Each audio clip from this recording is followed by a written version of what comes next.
بسم الله الرحمن الرحيم. أعوذ بالله من الشيطان اللعين الرجيم. بسم الله الرحمن الرحيم. يا أيها الذين آمنوا إذا ضربتم في سبيل الله فتبينوا ولا تقولوا لمن ألقى إليكم السلام لست مؤمنا تبتغون عرض الحياة الدنيا فعند الله مغانم كثيرة كذلك كنتم من قبل فمن الله عليكم فتبينوا إن الله كان بما تعملون خبيرا.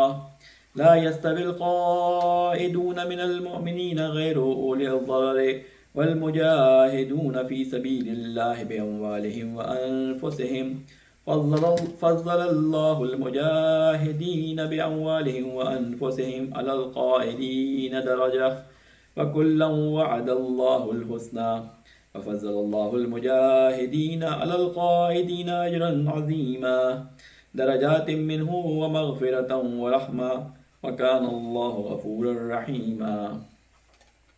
إن الذين توفاهم الملائكة ظالمي أنفسهم قالوا فيما كنتم قالوا كنا مستضعفين في الأرض قالوا ألم تكن أرض الله واسعة فتهاجروا فيها فأولئك مأواهم جهنم وساءت مصيرا. إلا المستضعفين من الرجال والنساء والولدان لا يستطيعون حيلة ولا يهتدون سبيلا فأولئك عسى الله أن يعفو عنهم وكان الله عفوا غفورا. ومن يهاجر في سبيل الله يجد في الأرض مراغما كثيرا وسعة ومن يخرج من بيته مهاجرا إلى الله ورسوله ثم يدركه الموت فقد وقع أجره على الله وكان الله غفورا رحيما. صدق الله العلي العظيم. صلوات محمد وعلى محمد.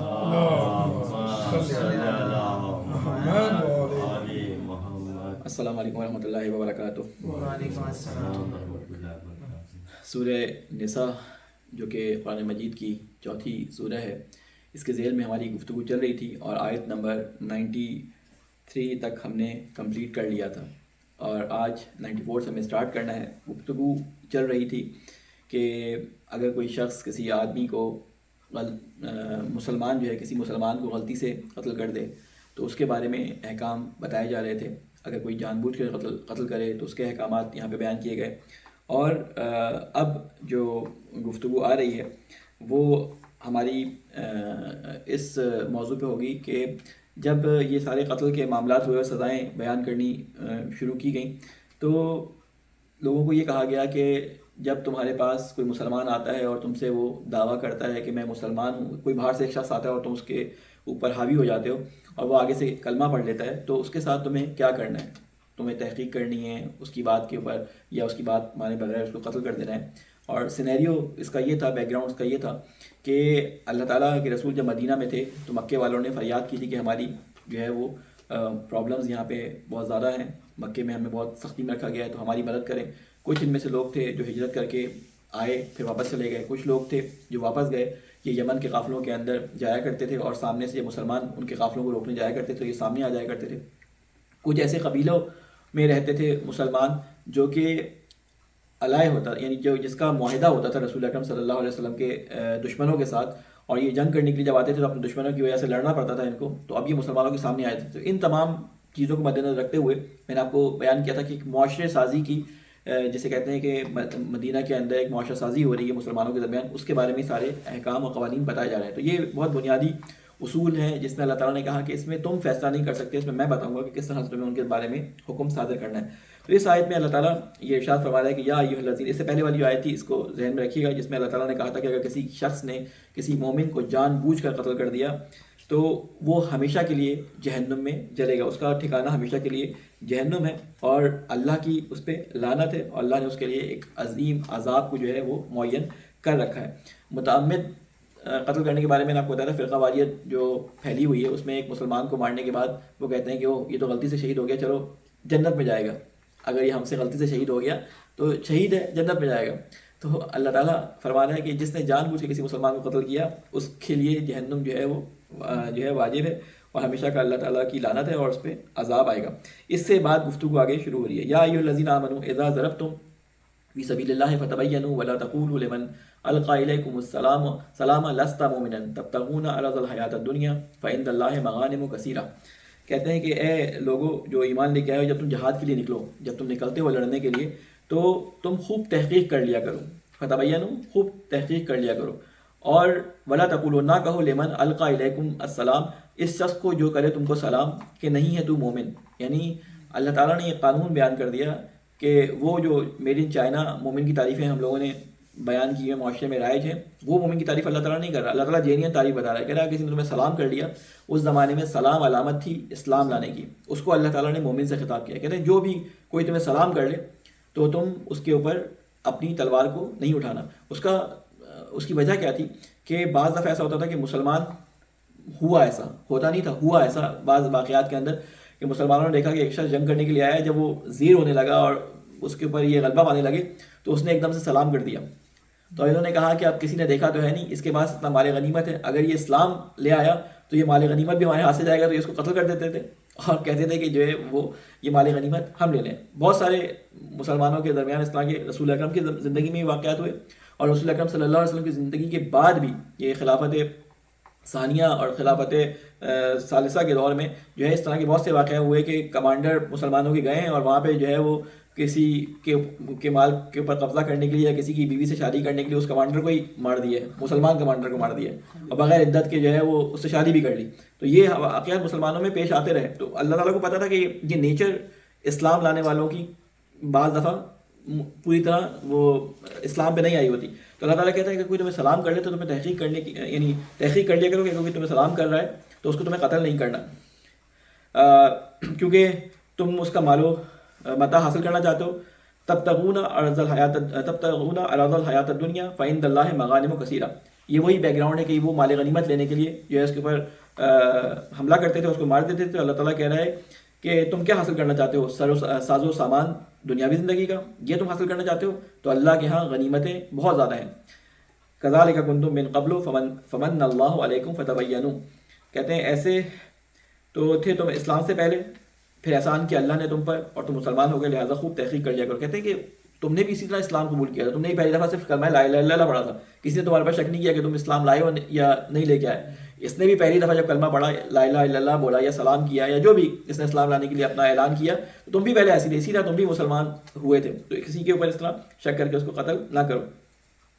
لا يستوي القاعدون من المؤمنین غیر اولی الضرر والمجاہدون فی سبیل اللہ باموالہم وانفسہم.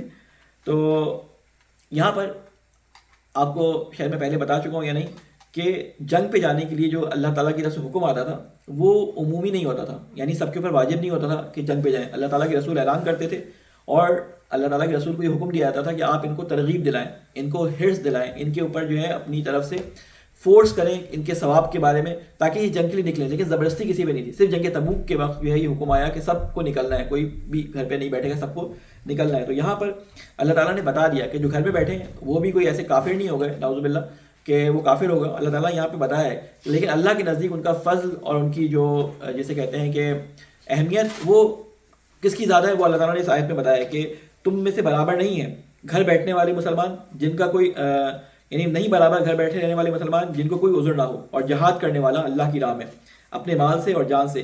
تو اللہ نے فضل اللہ المجاہدین، اللہ نے مجاہدین کو فضیلت دی ہے باموالہم وانفسہم علی القاعدین درجہ، اور مال اور جان سے بیٹھے رہنے والوں پر کئی درجہ جہاد کرنے والے کو فضیلت حاصل ہے. آپ کو اگر ذہن میں ہو کہ یہ آیات جب معاویہ کے دربار میں ایک صحابی کو بلایا گیا تھا اور ان سے کہا گیا تھا کہ کس طرح سے تم کہتے ہو کہ علی فلاں سے افضل تھے اور فلاں سے افضل نہیں تھے، تو وہاں پر انہوں نے جو آیات پڑھی تھی اور خود امام علی علیہ السلام کے جیسے کہتے ہیں نا کہ ایک صلوات پہ جمع والے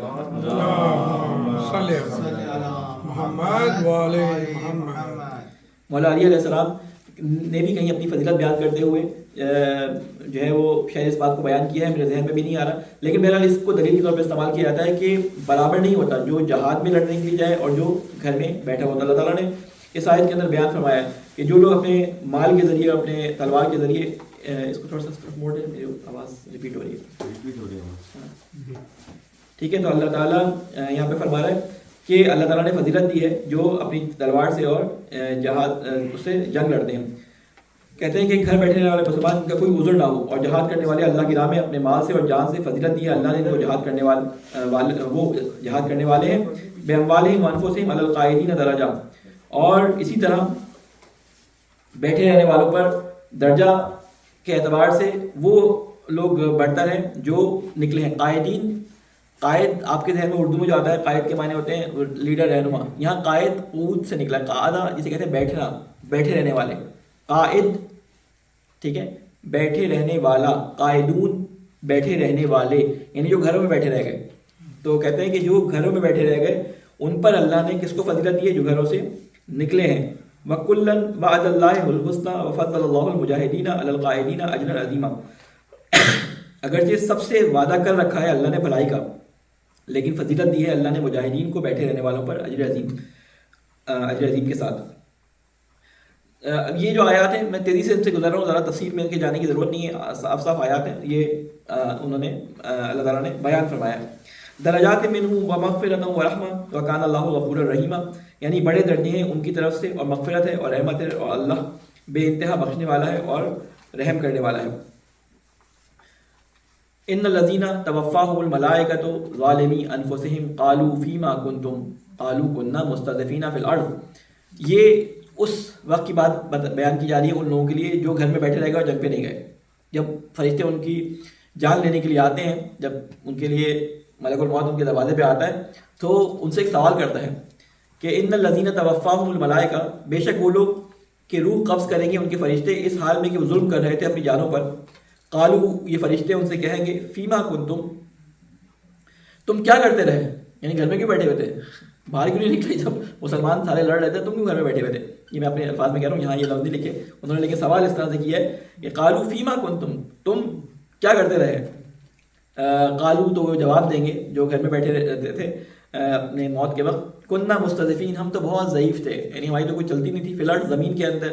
قالو الم تکن ارض اللہ واسعۃ، کہتے ہیں کہ تمہاری چلتی نہیں تھی تو کہ اللہ کی زمین بڑی اور وسیع نہیں تھی، تم کہیں اور چلے جاتے.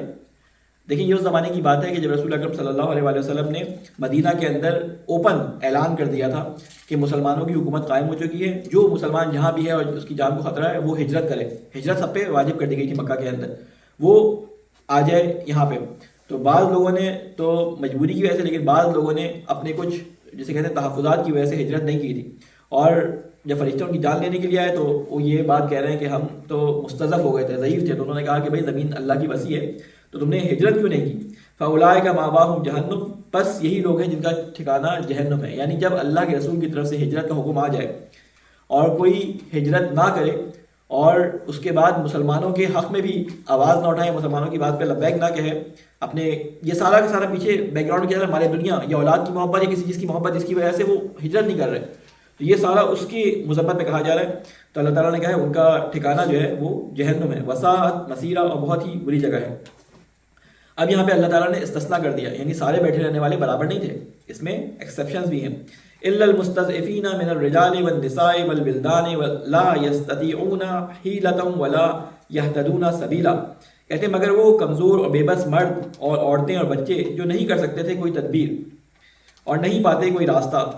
آپ کو میں نے پچھلی دفعہ شاید اس کے بارے میں بیان کیا تھا کہ کچھ لوگ تھے کہ جو اپنے ضعف کی وجہ سے، کمزوری کی وجہ سے، کچھ لوگ اپنی غلامی کی وجہ سے، مثلا غلام ہے کسی، یا کچھ لوگ کسی ایسے قبیلے میں ہیں کہ جن کا معاہدہ مسلمانوں کے ساتھ ہے. آپ کو معلوم ہے کہ جو ٹریٹی ہوئی ہے ان کی فتح مکہ سے پہلے، جو صلح حدیبیہ ہوئی ہے، اس میں یہ ایک قرارداد لکھی گئی تھی. یہ ایک اس میں نقطہ تھا کہ اگر کوئی مسلمان جو ہے وہ بھاگ کر مدینہ آ جائے گا تو اس کو پلٹا دیا جائے گا، لیکن اگر کوئی مسلمان بھاگ کر یہاں مدینہ سے مکہ چلا جائے گا تو اس کو وہ نہیں پلٹائیں گے. تو یہ اس بارے میں بات ہو رہی، کچھ مستضعف تھے، یعنی وہ بیچارے نکل نہیں سکتے تھے کسی بھی وجہ سے، یعنی جینین ان کے ساتھ پرابلم تھی.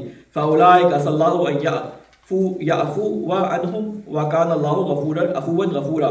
سو یہ لوگ امید ہے کہ اللہ معاف کر دے گا انہیں، اور ہے اللہ بے حد معاف کرنے والا، بڑا بخشنے والا. آپ کو ایک چیز بتاؤں کہ جب اللہ تعالیٰ اس طرح کے الفاظ اپنے لیے استعمال کرتے ہیں فاولائے کا عسا معنی ہوتا ہے شاید یا ہو سکتا ہے ایسا، ٹھیک ہے، امید ہے، ان معنی میں آتا ہے. لیکن جب اللہ کے لیے استعمال ہوتا ہے تو اللہ سے یہ نہیں کہا تھا کہ امید ہے، اللہ اس کو اپنی شان بزرگی کے، یعنی اللہ سے اگر کسی نے امید رکھی تو اللہ اس امید پہ پورا اترتا ہے. تو یہ اس چیز کو بیان کرنے، یعنی یہ کام ہونا ہے. عصا جب اللہ تعالیٰ کے لیے استعمال ہو رہا ہے تو وہ کام ہونا ہے، ٹھیک ہے. لیکن جب انسانوں کے لیے آتا ہے تو اس میں دونوں طرف شامل ہوتے ہیں، اس کے اطراف کے، یعنی شاید یہ کام ہو، شاید یہ کام نہ ہو. آپ نے وہ آیت سنی ہوگی آسان تکرہوا شیئا وہو خیر لکم، کہ شاید کوئی چیز جو ہے تم سے کراہت کرو وہ تمہارے لیے بہتر ہو، اور جس چیز سے تم دوستی رکھو وہ تمہارے لیے بہتر نہ ہو. تو وہاں پہ عصا ہے تو دونوں طرف اس کے لیے کھلے ہوتے ہیں. لیکن اللہ کے لیے جب یہ آیا تو یہ دونوں طرف نہیں ہوتا، صرف اللہ تعالیٰ کی ذات کے لیے ہمیشہ حتمی ہوتا ہے یہ. پھر اللہ تعالیٰ فرماتے ہیں وَمَن يُهَاجِرْ فِي سَبِيلِ اللَّهِ يَجِدْ فِي الْأَرْضِ مُرَاغَمًا كَثِيرًا وَاسِعًا وَمَن يَخْرُجْ مِن بَيْتِهِ مُهَاجِرًا إِلَى اللَّهِ وَرَسُولِهِ ثُمَّ يُدْرِكْهُ الْمَوْتُ فَقَدْ وَقَعَ أَجْرُهُ عَلَى اللَّهِ. جو شخص ہجرت کرے گا اللہ کی راہ میں پائے گا وہ زمین میں ٹھکانہ بہت سی جگہوں پر اور فراخی اور پھیلاؤ. اور جو نکلا اپنے گھر سے ہجرت کر کے اللہ اور رسول کی طرف تو آ لیا اس کو موت نے. اور یہاں پہ بات کیا بیان ہو رہی ہے کہ اگر وہ کمزوری کے باوجود نکل پڑتا ہے ہجرت کے لیے، کہتا ہے میں اللہ میں توکل کر کے نکلتا ہوں، اور راستے میں اس کو موت آ جاتی، رسول سے ملاقات نہیں ہوتی، کہتے ہیں تو اللہ کے اوپر اس کا اجر واقع ہو گیا. واقع کا لفظ جب آتا ہے کہ جب اللہ کے اوپر یوں سمجھنا کہ اللہ پہ واجب ہو گیا، یعنی اللہ کی گردن پہ، جیسا کہتے ہیں کوئی کسی کی گردن پہ تکلیف آ جائے، گردن پہ تکلیف آ جانا یہ ایک شرعی ایک جملہ ہے. شرعی جملہ اس لحاظ سے کہ فلاں کی گردن پہ فلاں تکلیف ہے. اردو زبان میں نہ دیکھیں اس کو، عربی زبان کا لفظ ہے تکلیف، یعنی اس کو کوئی کام کرنے کا جسے کہتے ہیں آرڈر دیا جا رہا ہے اور وہ کام کرنا اس پہ واجب ہے، اسے کہتے ہیں تکلیف کا آنا. کہتے ہیں سن تکلیف پہ پہنچ جانا. سن تکلیف یعنی جس پہ وہ بچہ جس کے اوپر سن تکلیف، اس بچے کو کہتے ہیں کہ سن تکلیف پہ پہنچ گیا، کہ جس کے اوپر تمام احکامات لاگو ہونے شروع ہو جاتے ہیں. 15 سال کے بعد اس بچے کے اوپر کہا جاتا ہے کہ سن تکلیف میں آ گیا. تو کہتے ہیں اللہ پہ یہ واجب ہے. اس کی یعنی یہ محاورہ شاید مناسب نہ ہو کہ اللہ نے اپنے اوپر واجب کر دیا. بعض جگہوں پہ اللہ نے کہا ہے کہ کتب علی الرحمہ، کہ میں اللہ نے اپنے اوپر رحمت کو واجب کیا ہے. لیکن یہاں پہ لفظ کتبہ نہیں ہے، یہاں پہ لفظ کیا ہے وقع، یعنی اللہ کی گردن پہ واقع ہو گیا. یہ یعنی کنفرم ہے کہ پھر اس کا اجر اللہ کے ذمہ ہے. وکان اللہ غفور رحیم، اور بے شک اللہ بخشنے والا اور رحم کرنے، معاف کرنے والا اور رحم کرنے والا ہے. وَإِذَا ضَرَبْتُمْ فِي الْأَرْضِ فَلَيْسَ عَلَيْكُمْ جُنَاحٌ أَن تَقْصُرُوا مِنَ الصَّلَاةِ. اب یہاں پہ نمازیں کیا کہلاتی ہے، وہ نماز خوف کا، نماز خوف کا ذکر آ رہا ہے. نماز قصر کا ذکر ہے لیکن نماز خوف کے مقام پہ آ رہا ہے. نماز قصر کا ذکر ہے. پہلا قصر کا حکم آیا ہی نماز یعنی جنگ کے دوران تھا، کیونکہ بہت دفعہ ایسا ہوتا تھا کہ نماز جو ہے وہ پڑھنی ہوتی تھی اور ضروری تھا کہ میدان جنگ میں نماز پڑھی جائے، کیونکہ اسی نماز کو قائم کرنے کے لیے جنگیں کی جا رہی تھی. تو نماز رسول اللہ صلی اللہ علیہ وسلم کا یا ائمہ علیہ السلام کی آپ زندگی میں دیکھیں تو ان کا یہ طریقہ کار تھا کہ جنگ کے بیچ میں نمازیں پڑھی گئی ہیں. آپ چاہے رسول اکرم صلی اللہ علیہ وسلم کی زندگی میں دیکھ لیں، چاہے آپ مولانا امیر المومنین علیہ السلام کی زندگی میں دیکھ لیں، چاہے امام حسین علیہ السلام کی آپ زندگی میں دیکھ لیں، کہ جنگ کے دوران ان تینوں معصومین نے نمازیں پڑھی ہیں. گھمسان کی جنگ پڑھی ہے لیکن نمازوں کو قائم کیا ہے. تو نماز خوف کا نماز طریقہ بتایا. تقصیر، یہاں پہ قصر اس لیے میں تقصیر کہہ رہا ہوں، قصر کہہ رہا ہوں کہ قصر کہتے ہیں مختصر کرنے کو، چھوٹا، کسی چیز کو کوتاہ کرنا، چھوٹا کرنا، ٹھیک ہے.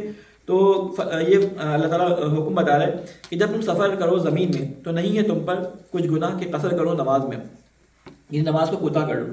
یہاں پر یہ نہیں آیا کہ کون سی نماز کو کوتاہ کرو یا کم کرو یا قصر کرو، یہاں پہ صرف حکم بیان کیا ہے. یہ جو قصر کا حکم ہمیں اس کی تفصیلات ملتی ہیں، یہ رسول اکرم صلی اللہ علیہ وسلم کی سیرت سے ہمیں ملتی ہے کہ کس طرح سے اللہ کے رسول نے اس کو قصر کر کے ہمیں دکھایا کہ صرف 4 رکعتی نمازیں جو ہیں ان میں قصر ہوتا ہے، جو 3 رکعت اور 2 رکعت کی نمازیں ہیں ان میں قصر نہیں ہوتا، ان کو اسی طرح سے تعداد میں کمی کیے بغیر پڑھا جاتا ہے. پھر اللہ تعالیٰ فرماتا ہے کہ اگر اندیشہ ہو تم کو کہ ستائیں گے تم کو وہ لوگ جو کافر ہیں، بے شک وہ کافر ہیں. ان الکافرین کانوا لکم عدوا مبینا، بے شک کافر تمہارے کھلے ہوئے دشمن ہیں. کیونکہ خطرہ ہوتا تھا، سفر پہ جا رہے ہیں اور راستے میں کوئی حملہ نہ کر دے تو مختصر نماز پڑھ کے آگے نکلیں.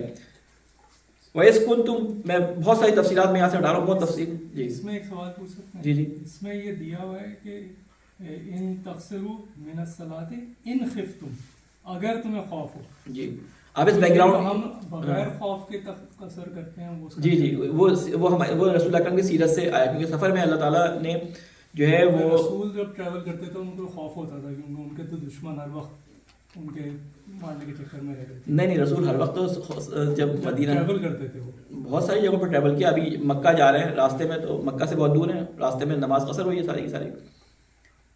مگر یہ قرآن میں جو ان خفتم کا یہ بتا رہا لگائی ہے, ہوں, ہاں یہ بتا رہا ہوں نا, اسی لیے بتا رہا ہوں کہ یہ دیکھیں آپ اس کے سیاق و سباق میں دیکھیں.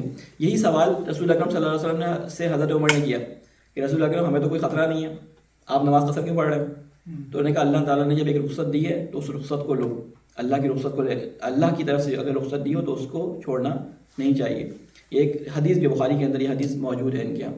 تو بہرحال لیکن یہ آپ اس ابھی حدیث نہ بھی ہو, آپ صرف یہ دیکھیں کہ یہ کس پیرائے میں چل رہا ہے. ابھی اس پیرائے میں دیکھیں کہ ان لوگوں کو بتایا جا رہا ہے کہ جو مکے سے نکل کر جو ہے جب ہجرت واجب ہو گئی, مکے سے نکل کر پہنچے تو راستے میں نماز کو قصر کریں, ان کو خوف ہے ان خفتم. لیکن بعد میں جو رسول اکرم صلی اللہ علیہ وسلم کی سیرت میں ہمیں ملتا ہے وہ آپ نے سفر میں نماز کو ہمیشہ قصر کیا ہے, ہمیشہ نماز میں سفر میں رسول اکرم جی قصر کیا. میں جی ابھی ہم میلے میں گئے تھے وہاں قصر پڑی تھی ہم نے. نہیں وہ ہماری میلے میں نماز قصر نہیں تھی, ہم نے مجھے اندازہ نہیں تھا اس لیے دوسری نماز جو ہم نے پڑھی پوری پڑھی تھی وہاں پہ. ہاں میلہ نہیں تھا وہ ٹھیک. ہاں وہ جو ہے نا اسی ایریا کے اندر آتا ہے, یعنی ڈی ایم وی ایریا کے اندر آتا ہے. تو بہرحال اس کے بعد جو ہے نہیں تو پھر ہم ادارے میں تو قصر پڑھتے ہیں. ابھی اس کے بعد میں اس کو پورا کرتے ہیں, اس کے بعد قصر کا بتاتا ہوں. نہیں سر تو بیان کیجیے گا. واہ جی میں کئی دفعہ کر چکا ہوں, دوبارہ کر دوں گا انشاءاللہ.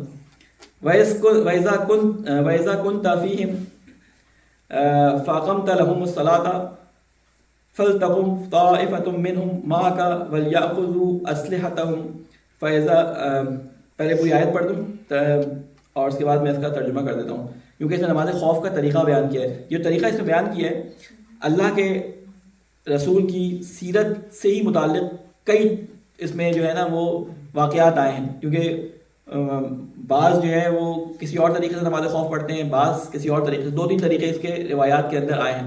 بہرحال جو ہمارے یہاں شیعوں میں طریقہ رائج ہے اس کا میں آپ کو بتا دوں گا کہ کیا طریقہ بیان ہوا ہے, جو بعد میں ائمہ علیہ السلام کی زندگی میں بھی ہمیں ملتا ہے امام علی علیہ السلام سے کہ کس طرح سے نماز خوف پڑھی گئی ہے.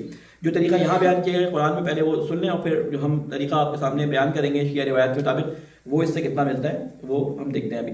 وَإِذْ كُنْتَ فِيهِمْ فَأَقَمْتَ لَهُمُ الصَّلَاةَ, یہ میں ترجمہ کر دوں, اور جب موجود ہو تم یعنی مسلمانوں کے ساتھ اور پڑھانے لگو ان کو نماز, تو چاہیے کہ کھڑا ہو ایک گروہ ان میں سے جو تمہارے ساتھ اور لیے رہیں اپنے ہتھیار. جب سجدہ کر چکے ہیں یہ لوگ تو چاہیے کہ چلے جائیں تمہارے پیچھے اور آ جائے دوسرا گروہ. یہ کہنا یہ چاہ رہے ہیں, یعنی کہہ رہے ہیں, میں یہ اس کو اس طرح سے کہنا چاہ رہا ہوں کہ اللہ تعالیٰ کے رسول کو یہ حکم دیا گیا نماز تو 2 رکعت پڑھنی ہے, قصر کرنی ہے. اب سوال یہ پیدا ہوتا ہے کہ اللہ کے رسول کے ہوتے ہوئے دوسری جماعت کوئی نہیں کرا سکتا نا, اللہ کے رسول کے سامنے کوئی دوسری جماعت نہیں کرا سکتا. تو اب یہ سارے لوگ جو ہیں سب کو نماز پڑھنی ہے, تو اس کا طریقہ بیان کیا گیا کہ جب پہلی رکعت رسول پڑھ لیں شروع کریں تو کہا ہے کہ ایک گروہ جو ہے تمہارے پیچھے نماز پڑھے, ایک رکعت نماز پڑھنے کے بعد وہ پیچھے ہو جائے, اور دوسرا گروہ اتنے دیر اپنا اسلحہ سنبھال کے ان کی حفاظت کرتا رہے, تمہاری جنگ جو ہے وہ جاری رکھے. پھر یہ جب گروہ پیچھے چلا جائے تو دوسرا گروہ آ کر اپنی نماز کو جاری کرے, اور وہ لوگ اپنی نمازوں کو اسی طرح پورا کر لیں. تو یہ بتایا کہ ایک گروہ جو ہے وہ تمہارے ساتھ ہو جائے اور دوسرے ہتھیار لیے پیچھے کھڑا رہے. پھر جب سجدہ کر چکے ہیں یہ لوگ تو چاہیے کہ چلے جائیں تمہارے پیچھے اور آ جائے دوسرا گروہ جنہوں نے نماز نہیں پڑھی, بس وہ نمازیں پڑھیں تمہارے ساتھ, اور ضروری ہے کہ چوکنا رہیں اور لیے رہیں اپنے ہتھیار, کیونکہ اس میں لفظ آیا ہے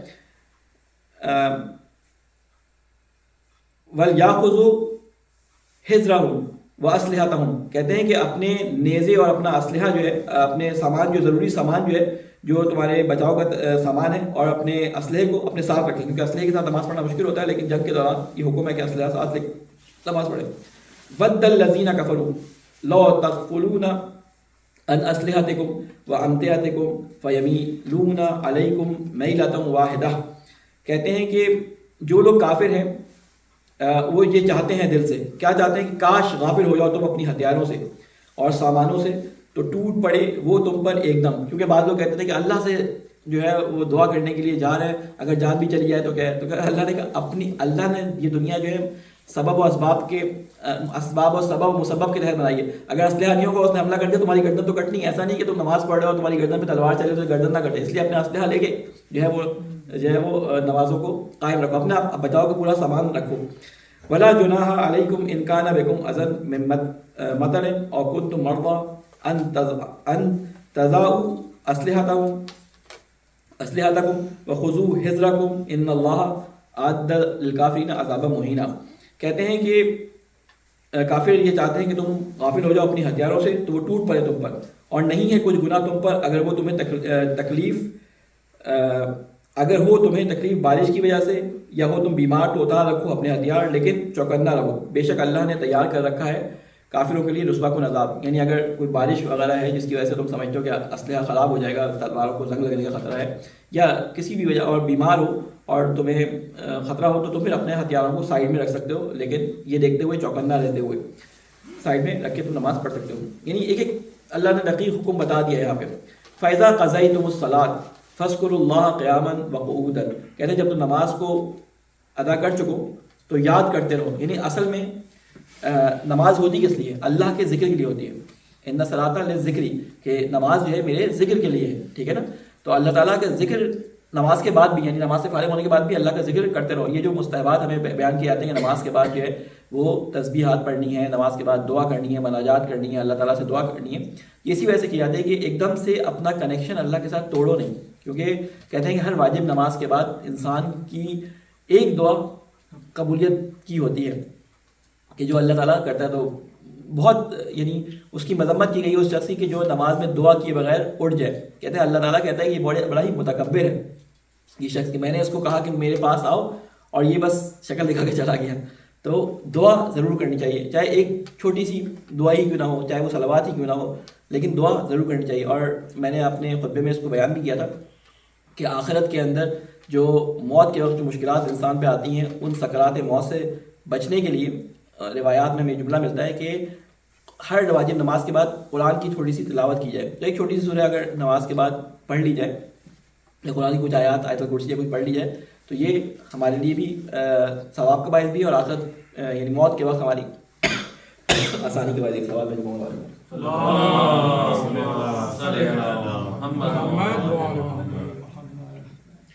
پھر اس کے بعد اللہ تعالیٰ فرماتا ہے فَإِذَا قَضَيْتُمُ الصَّلَاةَ کے بعد ہو گیا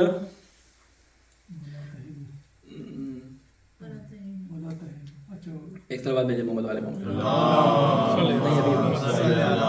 نہیں یہاں پہ کہتے ہیں اور جب تم ادا کر چکو نماز کو تو یاد کرتے رہو اللہ کو کھڑے بیٹھے اور اپنے پہلوؤں کے بل، ہر حال میں. یعنی تینوں حال بتا دیے، کھڑے ہو یا بیٹھے ہو یا لیٹے ہوئے ہو، پہلوؤں کے بل، یعنی جس حال میں بھی تم ہو اللہ کا ذکر کرتے رہو. یعنی یہ ضروری ہے کہ انسان ہر حال میں اللہ کا ذکر کرتا رہے. ذکر سے مراد صرف تسبیح کا سبحان اللہ سبحان اللہ سبحان اللہ کہنا نہیں ہے، بلکہ ذکر سے مراد یہ ہے کہ انسان کا قلب ہمیشہ اللہ کی یاد میں، یعنی اس کے سامنے ہر کام کرنے سے پہلے یہ ہو کہ یہ کام میں کر رہا ہوں، اس کو دیکھنے والا اللہ میرے سامنے مجھے دیکھ رہا ہے.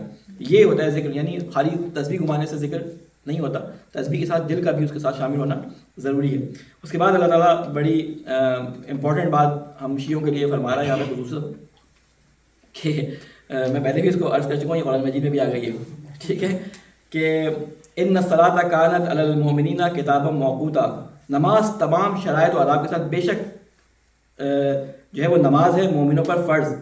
کس چیز سے؟ کتابا موقوتا، ٹائم پہ. جو ٹائم اللہ نے دیا نا اس ٹائم پہ پڑھنے کے لیے اللہ نے کہا ہے کہ اللہ نے تم پہ 5 وقت کی نماز فرض کی ہے، تو 5 وقت پڑھو.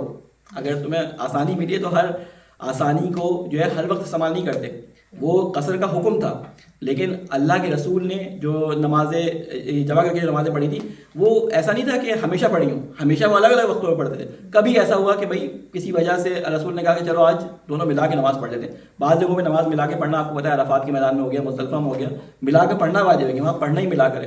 تو اللہ کے رسول نے آسانی دی تھی کہ اگر پرابلم ہے کوئی چلو تو ملا کر پڑھ لو، لیکن اس آسانی کو لے لینا، میں اس کی ایک مثال بھی دی تھی کہ اگر کوئی کسی گھر کے اندر بیگم بیمار ہو اور مرد جو ہے وہ اس کی ہیلپ کے لیے کھانا وانا پکا دے، 2 3 4 دن بیگم کی طبیعت صحیح ہو جائے تو بیگم کہ اب آپ ہی پکاتے رہیں کھانا، تو کبھی بھی یہ آسانی جو ہے وہ آپ دینے کو تیار نہیں ہوں گے.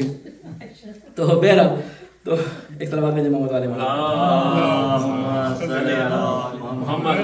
اور ایک جو میں نے ذکر بھی کیا تھا، اس کو دوبارہ خطبے کے دوران میں نے اس کو ذکر کیا تھا کہ وہ شخص کہ جب اس کی جان نکل رہی ہوتی ہے تو جس شخص نے نمازوں کو اپنے وقت پہ ادا کیا ہو تو خود اسرائیل جو موت کا فرشتہ جنہیں کہتے ہیں کہ اسرائیل اس کو تلقین کرتے ہیں.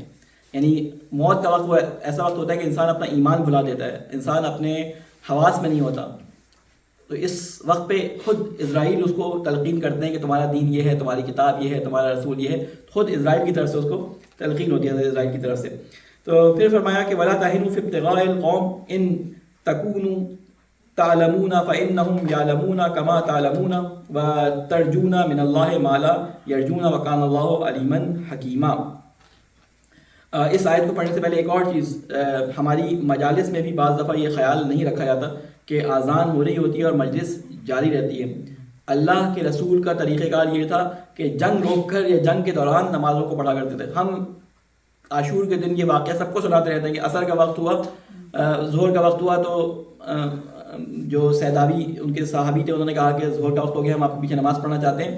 تو امام حسین نے 1 منٹ کے لیے 1 سیکنڈ کے لیے گردن جھکائی اور کہا کہ ہاں تو اللہ تمہارا بھلا کرے, تم نے اذان کو یاد کیا. تو بالکل اول وقت امام حسین علیہ السلام نے نماز کی تیاری کا حکم دیا کہ جاؤ ان سے جا کے کہو کہ ہم نماز پڑھنا چاہتے ہیں, تھوڑی دیر کے لیے جنگ کو روکو. لیکن پھر وہ سارے واقعات آپ وہاں پہ سنتے ہیں. یعنی اول وقت پڑھنے کے لیے مولا حسین نے بھی, امام علی علیہ السلام کا بھی واقعہ ملتا ہے کہ جنگ صفین میں تھے یا نہروان میں تھے کسی میں, تو کسی نے آ کے کہا کہ نماز کا وقت ہو گیا, تو کہا کہ ہاں نماز. امام علی پریشان تھے, بار بار آسمان کی طرف دیکھتے رہے. کسی نے کہا کہ بار بار آسمان کو کیوں دیکھ رہے ہیں؟ کہہ رہے کہ میں دیکھ رہا ہوں اس لیے کہ نماز کا وقت ہوا یا نہیں ہوا. تو کہہ رہے اتنی گھمسان کی جنگ ہو رہی ہے اور آپ نماز کے وقت آپ کو انتظار ہے کہ نماز کا وقت ہو رہا ہے, نماز شروع کریں. کہتے ہیں یہ جنگ ہوئی اس لیے رہی کہ نماز کو قائم کیا جائے. تو یہ ہم جو اپنے آپ کو ان وارثین قرآن کا ماننے والا کہتے ہیں, تو ہمارے ہاں تو سارے یہ کام وقت پہ ہونے چاہیے. یعنی کم از کم نماز تو وقت پہ ہونی چاہیے. میں یعنی یہ میرا جیسے کہتے ہیں قوالی بن گئی ہے میری. قوالی کہتے ہیں اس قول, وہ قول جو بار بار دہرایا جائے اسے کہتے ہیں قوالی, بار بار دہرانے والا. تو میری تو یہ قوالی ہو گئی ہر جگہ, یعنی امریکہ میں آنے کے بعد ہر جگہ, پاکستان میں بھی تھی, کہ جس جگہ انسان متمکن ہو جاتا ہے, اللہ کا حکم ہے قرآن مجید کے اندر, جس جگہ اسلام کے لوگ مسلمان جا کے متمکن ہو جائے, سب سے پہلا کام یہ کریں کہ مسجد کی تعمیر کریں اور نمازوں کو قائم کریں. اور اللہ کا شکر ہے کہ اللہ نے یہاں پر اس طرح کی مجھے یعنی لوگوں کی ہمراہی دی کہ یہاں پہ اللہ کا شکر ہے کہ نماز جو ہے وہ ہماری شروع ہوئی. اور انشاءاللہ وہ بھی آئے گا کہ ہمارے ہاں 5 وقت اس علاقے میں کم از کم نماز, 5 وقت نہ صحیح کم از کم 3 وقت جو شیعوں والے ہوتے ہیں ان میں کم از کم نماز ہوگی. ایک سوال لیجیے محمد والے وَلَا تَهِنُوا فِي ابْتِغَاءِ الْقَوْمِ, اور نہ کمزوری دکھاؤ تم دشمن کا تعاقب کرنے کی. یہ آیت کس وقت نازل ہوئی؟ یہ آیت اب جنگ احد کے بارے میں باتیں آ رہی ہیں کہ جب جنگ احد کے اندر مسلمانوں کے بہت سارے لوگ شہید ہو گئے, ٹھیک ہے, اور جب ابو سفیان جو ہے یہاں سے جانے لگا تو اس نے کہا کہ اپنے لوگوں سے کہ مسلمان بہت زخمی اور اس طرح کی حالت میں, کمزوری کی حالت میں پلٹ کے دوبارہ حملہ کرتے ہیں. حضرت جبرائیل آ کے رسول اکرم صلی اللہ علیہ وسلم کو بتا دیا کہ اس کا یہ خیال ہے. تو رسول اکرم نے کہا کہ سارے کام چھوڑو, اٹھو اور پیچھا کرو ان کا کہ یہ کہاں پہ ان کے اوپر حملہ کر رہے ہیں. جب یہ خبر ابو سفیان کو پہنچی تو اس نے کہا بھاگو یہاں سے, یہ تو مسلمان ابھی ہم جن کو سمجھتے تھے کمزور ہے تو ہمیں پیچھا کرتے ہوئے ہمارے پیچھے آ رہے ہیں. تو وہ جہاں رکا تھا وہاں پہ بھی نہیں رکا, نکل گیا وہاں سے آگے. یہ وہ واقعہ بیان ہو رہا ہے یہاں پہ. وَلَا تَهِنُوا فِي ابْتِغَاءِ الْقَوْمِ, اور نہ کمزوری دکھاؤ تم دشمن کا تعاقب کرنے میں. اگر تم تکلیف اٹھاتے ہو تو بے شک وہ بھی تکلیف اٹھاتے ہیں. اگر تمہارے لوگ جو ہے وہ اس جنگ میں شہید ہوئے تو بدر میں ان کے بھی مارے گئے تھے بہت سارے, ٹھیک ہے نا. تو تکلیف تمہیں بھی ہوتی ہے ان کو بھی ہوتی ہے, اس لیے کمزوری نہ دکھاؤ, جاؤ ان کے پیچھے. لیکن توقع رکھتے ہو تم اللہ سے ایسے اجر کی جس کی وہ توقع نہیں رکھتے. کہتے ہیں کہ تم تو اللہ سے اجر کی توقع رکھتے ہو تو تکلیفیں اٹھانا تمہارے لیے آسان ہے, لیکن وہ تو اللہ سے کوئی توقع بھی نہیں رکھتے اور پھر بھی تکلیفیں ان کے اوپر آ رہی ہیں. تو اس لیے کمزوری نہ دکھاؤ, نکلو, تمہارے ساتھ تو اللہ موجود ہے. وکان اللہ علیمًا حکیمہ, اور ہے اللہ ہر بات جاننے والا اور بڑی حکمت والا. ٹائم ہے نا ہمارے پاس جی. انا انزلنا الیک الکتاب بالحق لتحکم بین الناس بما اراک اللہ. کہتے ہیں کہ بے شک ہم ہی نے نازل کی ہے تمہاری طرف اے نبی یہ کتاب سچائی کے ساتھ. لتحکم بین الناس بما اراک اللہ, کہ تم فیصلے کرو اللہ کی طرف سے لوگوں کے درمیان اس علم و حکمت کے مطابق جو سکھائی ہے تم کو اللہ نے. اب نبی اکرم صلی اللہ علیہ وآلہ وسلم کے زمانے میں ایک سوال بھیجیں جب بھی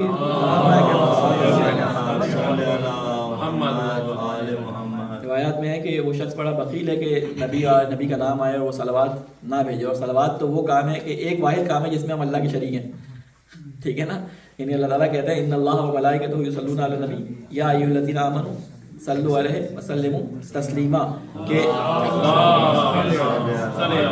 بے شک اللہ اور اس کے ملائکہ نبی پہ سلام بھیجتے ہیں. اے ایمان لانے والو تم بھی جو ہے وہ اپنے نبی پر جو ہے وہ صلوات بھیجو. بے شک ہم نے نازل کی ہے تمہاری طرف یہ کتاب تاکہ تم فیصلہ کر سکو، ٹھیک ہے. ولا تکن للخائنین خصیما، اور مت بنو تم خیانت کرنے والوں کے طرفدار. اب اس کے پیچھے بیک گراؤنڈ ہے، وہ میں سارا واقعہ نہیں سنا رہا کہ وہ کیا تھا، کہ بعض لوگ آ کے رسول اکرم صلی اللہ علیہ وسلم کو جو ہے وہ غلط رپورٹنگ کیا کرتے تھے، کیونکہ رسول اکرم صلی اللہ علیہ وسلم کبھی بھی اپنے وحی کے ذریعے فیصلے نہیں کرتے تھے. رسول اکرم کے فیصلے سامنے کی گواہیوں پہ اور شواہد جو پیش کیا جاتے تھے اس پہ ہوتے تھے. بعض دفعہ کچھ خائنین ایسے ہوتے تھے جو جعلی ثبوت اور جعلی وہ بنا کے لے کے آتے تھے، جس کو ڈرائی کرنے کے لیے سامنے والے کے پاس کچھ بھی نہیں ہوتا تھا. وہ اپنی چرب زبانی کے ساتھ رسول اکرم صلی اللہ علیہ وسلم کے سامنے بیان کرتے تھے، اور رسول اکرم کو فیصلہ کرنا پڑتا تھا. کیوں؟ اس لیے کہ سارے شواہد اور وہ تمام چیزیں اس کے مطابق ہو رہی ہوتی تھی. تو اللہ نے یہ رسول کو کہا کہ ان سے کہہ دو کہ یہ تم خیانت کر کے مجھ سے فیصلے کرواتے ہو، تو یہاں تو تم بچ جاؤ گے ایک دو سزاؤں سے، لیکن وہاں پہ تمہارے لیے جو ہے عذاب جو اللہ تعالیٰ نے رکھا ہے اس کے بعد وہ بہت سخت ہے، ٹھیک ہے. وہی بات یہاں پہ بیان کی گئی ہے. کہتے ہیں کہ مت بنو تم خیانت کرنے والوں کی طرفدار، واستغفر اللہ ان اللہ کان غفورا رحیما. اب یہاں پہ اللہ کے رسول کو حکم ہے اللہ سے استغفار کرو. اس بارے میں بھی میں آپ کو بتا چکا ہوں کہ یہ جو اللہ کے رسول کے بارے میں آیا نا کہ اللہ سے استغفار کرو، یہ استغفار کے جو یہاں پہ حکم ہوتا ہے وہ استغفار کے معنی کیا ہے.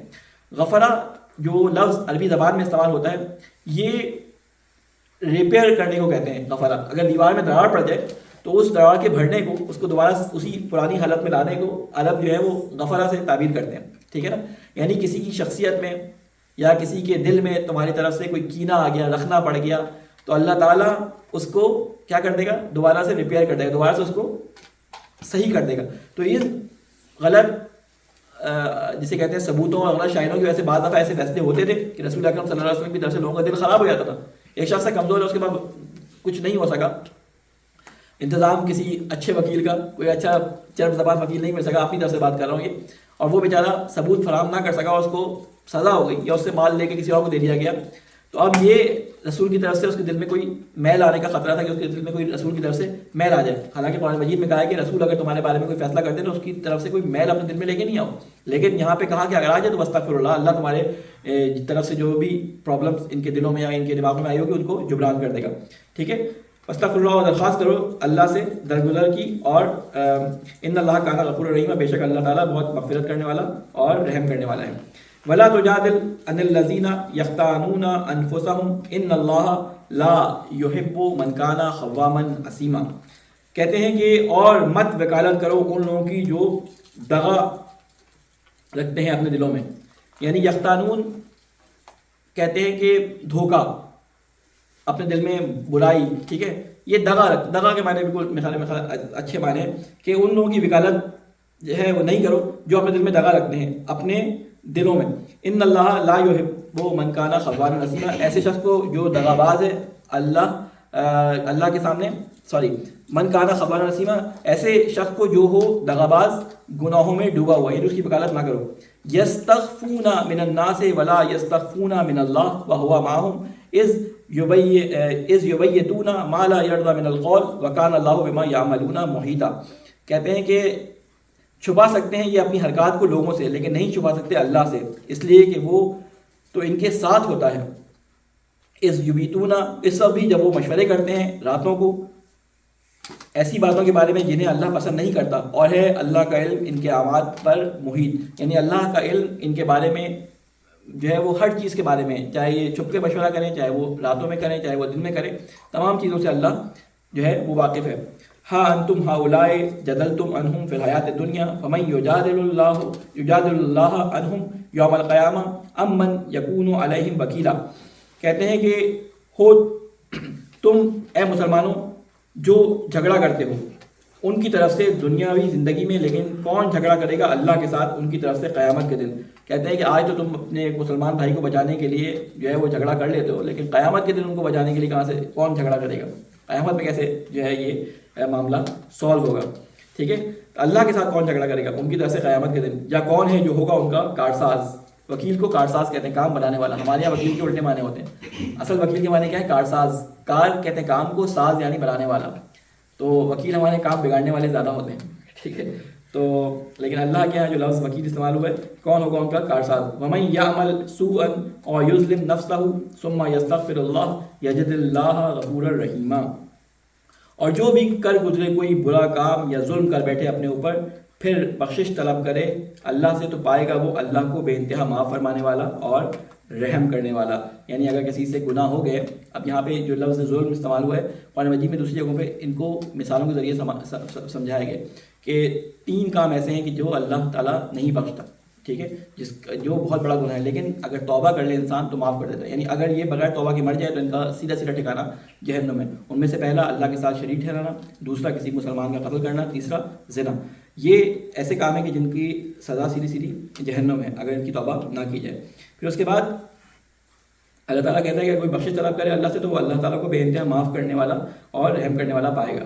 وَمَن يَكْسِبْ إِثْمًا فَإِنَّمَا يَكْسِبُهُ عَلَى نَفْسِهِ وَكَانَ اللَّهُ عَلِيمًا حَكِيمًا. اور جو شخص کماتا ہے کوئی گناہ تو بس کماتا ہے وہ اس گناہ کا وبال اپنی جان پر، اور اللہ ہر بات جاننے والا اور بڑی حکمت والا ہے. بہرحال کہتے ہیں کہ کوئی گناہ کرتا ہے تو وہ اپنے لیے کماتا ہے. وہ یعنی ایسا نہیں ہوتا کہ وہ گناہ یا وہ بات جو ہے وہ آسانی پیدا کرنے کے لیے کر رہا ہوتا ہے، لیکن اس کا وبال اسی صورت میں اس کے لیے وہاں پر محفوظ ہو رہا ہوتا ہے. وَمَن يَكْسِبْ خَطِيئَةً أَوْ إِثْمًا ثُمَّ يَرْمِ بِهِ بَرِيًّا فَقَدِ احْتَمَلَ بُهْتَانًا وَإِثْمًا مُبِينًا.